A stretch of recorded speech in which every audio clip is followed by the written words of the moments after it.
Ya estamos aquí dispuestos para seguir estudiando la maravillosa palabra de Dios en sabiduría para el corazón. Seguimos con nuestro maravilloso estudio que he denominado Victoriosos divinamente seguros. Esta es la segunda parte. El estudio anterior no pudimos completarlo, así que vamos a hacer un pequeño repaso. Estamos hablando del párrafo final de Romanos capítulo 8, versículo 35, y a través de todo el pasaje, aquí el apóstol Pablo responde, enfatiza, subraya, acentúa e ilustra no solo la tenacidad, sino la permanencia del amor de Cristo por el creyente. Uno no lo puede detener. Y aquí Pablo anticipa a su audiencia, que le iba a preguntar, pero Pablo, hay cosas que suceden en mi vida que pueden causar que deje de amar a Jesús. Ahora la pregunta es, ¿hay evidencias de que Él ha dejado de amarme? ¿Qué tipo de cosas pueden hacer de que Dios deje de amarme? Y el apóstol está dando una lista en el versículo 35. Cosas como tribulación, angustia, persecución, o hambre, o desnudez, o peligro, o espada. O sea, Pablo está describiendo aquí algunas preguntas que tal vez ellos se hacían y nosotros nos hacemos comúnmente. ¿Qué cosas nos pueden separar del amor de Dios y que eso traiga alguna incertidumbre a nuestra vida? Ahora Pablo comienza a dar una lista de 10 cosas que nosotros podemos pensar que pueden separarnos del amor de Cristo. Anuncia en primer lugar el gran separador, la muerte. Dice en el versículo 38 y 39, por lo cual estoy seguro de que ni la muerte nos podrá separar del amor de Dios. Este es el gran separador. La muerte es la cosa más temida de todas. La muerte es el gran separador. ¿Se acuerdan? Woody Allen había dicho, no le tengo miedo a la muerte, simplemente no quiero estar cuando suceda. Pablo dice, estoy persuadido, estoy seguro, estoy convencido de que la muerte no nos puede separar del amor de Dios. En segundo lugar, habló de la vida. Continúa en esta lista diciendo y dando la otra cara de la moneda. Él dice, por lo cual estoy seguro de que ni la muerte ni la vida nos puede separar del amor de Dios. Literalmente, en el griego, dice hasta el fin del aión. ¿Cuánto dura un aión? Era la palabra que usaba Pablo para describir a Dios en Romanos capítulo 16, versículo 26, como nuestro Dios eterno. Entonces, esto podría traducirse, estoy con vosotros siempre, inclusive hasta el fin de la eternidad. Mateo 28:20 era el versículo lema de David Livingstone, aquel misionero al África. Una y otra vez en momentos de crisis en su vida, su biógrafo escribía luego que David Livingstone grabaría esas palabras de Mateo 28:20 en su diario y luego agregaría, estas son las palabras de Dios, que es un caballero del más alto honor, así que eso es todo. Eso, mi amigo, es vivir bajo la influencia de esta convicción. Jesucristo me ama, eso está muy bien, lo sé muy bien porque la Biblia lo dice. Después hablábamos de los ángeles. Podemos pensar que la muerte, la vida nos puede separar de Dios. Aún los ángeles, aquellos ángeles buenos, no pueden separarnos de aquel amor de Dios por nosotros. Y por último, en cuarto lugar, habíamos visto los principados, aquellos ángeles caídos, aquella palabra griega arche que se estaba refiriendo al mundo demoníaco, tal como se expresa también en Efesios capítulo 6, versículo 12 y Colosenses 2:15. Pero decíamos que ni aún aquellos ángeles caídos podían separarnos del amor de Dios. El Señor en Mateo capítulo 16, versículo 18 decía, edificaré mi iglesia y las puertas del Hades no prevalecerán contra ella. Ahora, Pablo agrega 2 más a la lista de lo que no puede separarnos de Cristo. Él dice, lo presente y lo porvenir. El versículo nos menciona ni la muerte, ni la vida, ni ángeles, ni principados, ni potestades, ni lo presente, ni lo porvenir nos podrá separar del amor de Dios. En otras palabras, no hay nada en el presente ni en el futuro que vaya a borrar su posición segura como hijo de Dios. Luego, Pablo agrega un pensamiento similar al final del versículo 38. Habla de poderes. Poderes o dunamis en el griego. Es la misma palabra utilizada en Hechos 8:10, refiriéndose a Simón el mago. Allí se nos dice que el mago tenía un poder sobrenatural o un dunamis sobrenatural. No solo el mundo demoníaco no tiene el poder de separar al creyente de Cristo, sino que tampoco las doctrinas de demonios y los ángeles motivados por el diablo pueden hacerlo. Ni aun ellos. Estos no pueden maldecir de alguna manera al creyente, hacerlo caer en un hechizo o maleficio, causar que el creyente sufra algún mal de ojos o algo por el estilo, para alejarlo del amor de Cristo. No lo pueden hacer. No hay necesidad de temerle al viernes o al martes 13, ¿no? O a un gato negro por romper un espejo o caminar bajo una escalera. No tenemos que tener temor de esas cosas. Usted puede volcar el salero, abrir el paraguas bajo techo, planear su boda para el día 13 y comprarse hasta un gato negro. Todas estas cosas no tienen poder sobre la vida de un hijo de Dios. Un ejemplo reciente de la revista World publicó un breve artículo de un diario chino. El artículo reporta que las autoridades viales en el sur de China han dejado de entregar patentes para los automóviles con el número 4 en ellas. Aparentemente, ellos creen que ese número, que pronunciado en chino suena algo similar a la palabra muerte, puede estar asociado con el aumento de los accidentes automovilísticos. Miren hasta qué punto llegamos, ¿no? Muchos edificios en esa región ya no tienen el cuarto piso, y los nuevos usuarios de telefonía celular pueden recibir un incentivo económico si su número termina en 4. Ellos creen que el número 4 tiene algún tipo de poder, algún tipo de energía negativa que hace que sucedan cosas malas. No puedo dejar de pensar en mi propio número de teléfono que termina en 444. O sea que estoy más que en problemas seguramente, ¿no?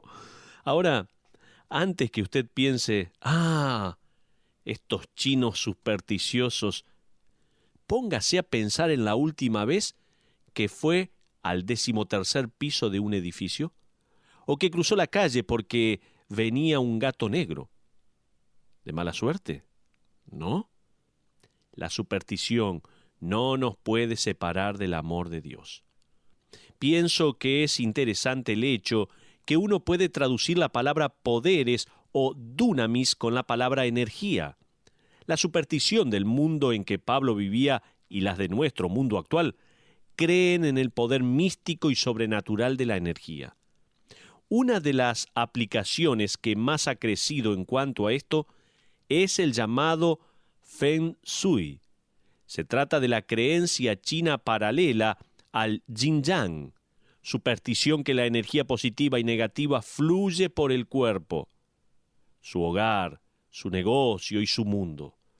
Y esta energía tiene poder sobre el ser humano y debe ser limpiada o manipulada. Si uno se fija en los portales de Internet de esta gente, podrá ver cómo rediseña su casa para mantener la energía negativa afuera y traerla positiva dentro. Uno de los portales sugería lo siguiente, escuche bien. Ellos decían así: se debe permitir el flujo de energía en forma de meandro desde la entrada de su casa hasta el fondo. Unas campanillas de viento en el frente de la casa ayudarán a desalentar a la energía negativa a que entre en su casa. Una parejita de sapos fu en el jardín servirán de protectores para la casa y rechazarán la negatividad. Esto es lo que dicen algunos portales de Internet en cuanto a la superstición. El apóstol Pablo dice que no hay poder de la energía sobre el creyente. Dios es el creador, sustentador, protector, planeador, supervisor, diseñador y soberano sobre todo lo que existe. Estas creencias extrañas son solo un ejemplo más de cómo podemos aplicar Romanos 1 a las vidas de aquellos que rehúsan la verdad acerca de Dios y de Cristo. En vez de adorar al Creador, adoran y elevan a la naturaleza y a las cosas creadas. Sus vidas son gobernadas por la energía y no por el Salvador. Ahora, Pablo va más allá y se mete en temas más profundos que van más allá de lo que podemos palpar. Él dice lo alto o lo profundo. Aquí el apóstol agrega dos cosas más: altura y profundidad. Él escribe en el versículo 39, ni lo alto ni lo profundo nos podrá separar del amor de Dios. Al hojear esto, parecería indicar que si uno imagina una línea vertical, lo más lejos posible hacia arriba y hacia abajo, jamás irá más allá del amor de Dios. Sin embargo, Pablo usa dos palabras que traían duda, incertidumbre, confusión y hasta miedo en el corazón del incrédulo y tal vez hasta el corazón de algunos creyentes mal informados. Las palabras griegas upsoma, altura, y batos, profundidad, eran términos astrológicos. Altura se refería a cuando una estrella se encontraba en su cenit y su influencia era considerada en su punto mayor. Profundidad era una palabra que se refería al momento en que la estrella estaba en su punto más bajo esperando subir, por decirlo así, para volver a tener poder y volcar su influencia en los que habían nacido bajo ésta. Al buscar el horóscopo, el cenit o altura de la estrella correspondiente a la persona y la profundidad, daba cierto poder o influencia sobre las cosas que sucederían y determinaría la manera en que uno debía vivir y decidir. Salomón escribió lo siguiente en Proverbios capítulo 3, versículos 5 y 6. Dice así la palabra de Dios: Fíate de Jehová de todo tu corazón, y no te apoyes en tu propia prudencia. Reconócelo en todos tus caminos, y Él enderezará tus veredas. Salomón escribió eso enfrentando miles de años de astrología. No nos vamos a tomar el tiempo, pero sí quiero decir que la Biblia hace referencia al origen satánico de la astrología. Esta proviene de la época de la Torre de Babel y los comienzos de Babilonia. La mayoría de nosotros hemos aprendido en la escuelita dominical que la Torre de Babel era una torre muy alta planificada para llegar hasta el cielo. Bueno, el texto hebreo incluye palabras que nos da el significado del texto en Génesis 11:4. Y dice allí la palabra, una torre cuya cúspide llegue al cielo. Esto podría traducirse también, una torre cuya cúspide sea el cielo. En otras palabras, en esta torre habría piezas de piedra representando el zodíaco y sus 12 signos del sol. Durante el último siglo se han descubierto ruinas de al menos una docena de torres similares. En la cima tenían el zodíaco en el cual podían marcar su horóscopo. Sus sacerdotes andaban por la tierra cientos de años antes que Pablo escribiera Romanos, con un círculo rapado en sus cabezas. Esto representaba su devoción a su dios zodíaco, el dios Sol. Millones de personas tocaban devotamente sus frentes, luego su pecho y luego sus hombros derecho e izquierdo, señalando así los 4 puntos cardinales y demostrando su devoción a los dioses Sol, Luna y estrellas. Inclusive, cuando Jesucristo vino a este mundo, la humanidad vivía en la sombra de la astrología. Uno puede estar seguro de que el mundo en el siglo que vivimos es devoto de las estrellas de la misma manera que el mundo en la antigüedad. Pablo escribe en Romanos capítulo 1, versículo 21, que después de haber rechazado al Creador, los hombres pasaron a ser siervos de la creación. Y dice la Biblia, y se envanecieron en sus razonamientos y su necio corazón fue entenebrecido. Más de 12 millones de norteamericanos cambiaron sus planes en este año que pasó, como resultado de lo que oyeron y leyeron en cuanto al zodíaco. Algunos expresidentes y cabezas de Estado han determinado sus agendas y viajes basados en las estrellas. Pablo, en efecto, le está diciendo a cualquier creyente que se sienta perseguido por sus expectativas pasadas que las estrellas no pueden hacerle daño. Las estrellas no gobiernan sus vidas, no determinan su destino. El poder del único Dios verdadero que creó las estrellas gobierna como el soberano del universo. Para aquellos que le rechazaron como su fuente de sabiduría y dirección, Proverbios capítulo 1, versículos 24 al 31, cita esta advertencia solemne de parte de Dios. Si tiene su Biblia a mano, por favor, busque este pasaje, es muy importante. Proverbios capítulo 1, versículos 24 al 31, y vamos a leer juntos este pasaje. Dice la palabra de Dios: por cuanto llamé y no quisiste oír, extendí mi mano y no hubo quien atendiese, sino que desechasteis todo consejo mío y mi reprensión no quisisteis. También yo me reiré en vuestra calamidad y me burlaré cuando os viniere lo que teméis. Cuando viniere como una destrucción lo que teméis, y vuestra calamidad llegare como un torbellino, cuando sobre vosotros viniere tribulación y angustia, entonces me llamarán y no responderé. Me buscarán de mañana y no me hallarán, por cuanto aborrecieron la sabiduría y no escogieron el temor de Jehová, ni quisieron mi consejo, y menospreciaron toda reprensión mía. Comerán del fruto de su camino y serán hastiados de sus propios consejos. Hasta ahí lo que dice esta porción. Pero Pablo agrega una cosa más a esta lista en el versículo 39. Dice: ninguna otra cosa creada nos podrá separar del amor de Dios. Es como si Pablo dijera: miren, en el caso que haya algo que me olvidé de nombrar en las 16 cosas que dije, esta última lo cubre todo. Como Dios creó todas las cosas, no hay nada que exista que pueda separarnos del amor de Dios. Gracias a Dios por esta seguridad. Los creyentes estamos seguros por la promesa de Dios. Ahora, fíjese cómo Pablo termina esta canción de seguridad en el versículo 39. Lo hace con la frase del amor de Dios que es en Cristo Jesús, Señor nuestro. En Cristo, en Cristo. Ese es el tema favorito de Pablo. En Cristo Jesús, Señor nuestro. Amigos, el amor de Dios no es solo un principio, es una persona. No es algún sentimiento que viene de Dios, sino una comunión real con Dios por medio de Jesucristo. Por favor, dependa de esto.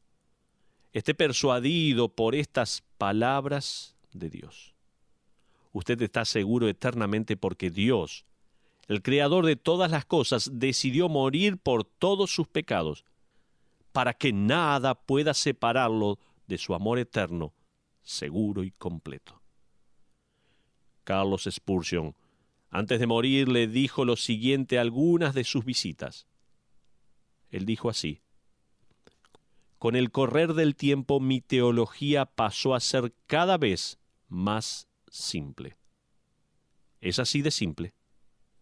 Jesucristo me ama, nada más. Qué expresión más maravillosa.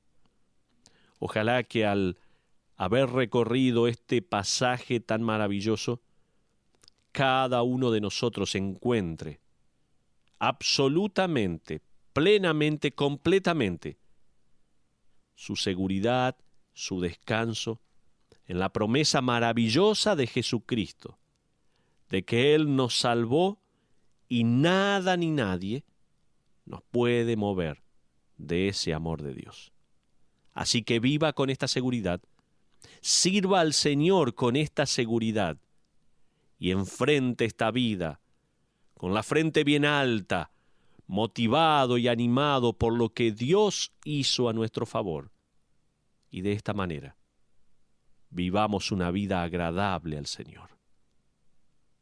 Espero que este pasaje traiga consuelo, alegría y por sobre todo, seguridad de que estamos eternamente seguros en las manos de nuestro buen Dios.